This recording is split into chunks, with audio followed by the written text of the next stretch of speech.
Mga idol, dito na-install na namin yung basis. Pinagtulungan namin kanina na po atin, no? Gawin na lang ngayon, forward na lang to sa connect nya. Ayan.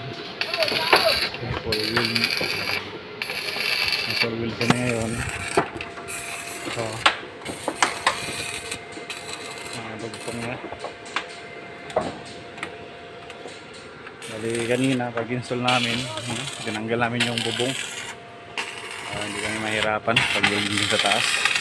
Ito, pag-weld dyan, tapos pero sa kabila siraan yung pag-weld.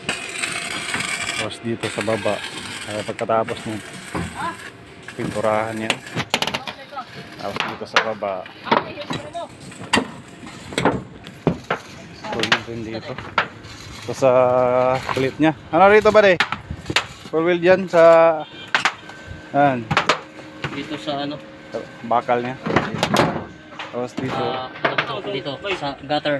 Split dito, no? Adoro. Yan.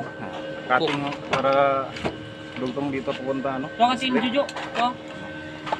Uy, nagdanga ang media. Po. Ayun, Tapos Loy, yung mamaya Loy pag na-install yan Loy, tapos na ano, full wheel. Wala, dirasa. Pintura, primer. Hilain mo, hilain. Iwas kalawang tayo. Pull it over. Kana. Yan, no? Ito yung ano, alignment natin, tansi. Ito. Kanya bay. Doon, no? Doon, kabila. Pagkatapos yan, huwag kalimutan pinturahan, ha? Sige, ikon. Sige yan, sige, tuwid na yan. Oh, huwag kang malikot dyan. Kasi maano tong building ko. Ano talaga yung bakal para ano ba? Align. Oh! Dito. Plate. Boy daw. Di ba mo lihok? Yeah, okay. Hindi naman eh. Align na yan. Yung nga ganito aping. Or gamay na. Aping? So wala kalimutan mag-ano yan. Andiyan yun. Pintura. Para iwas kalawang. Bay. Yung mga welding, ha? You know? Oo naman. May ano pa dun eh. Primer dun sa baba. Talan. Loy. Ng primer dun. Para pinturahan yan. Ano tagal ng aping bay?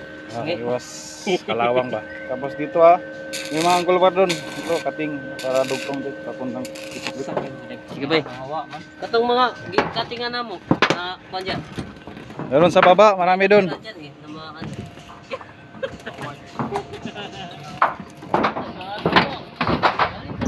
Pintura, ha. Kalimutan pagkatapos si welding ko. Pintura agad. Okay.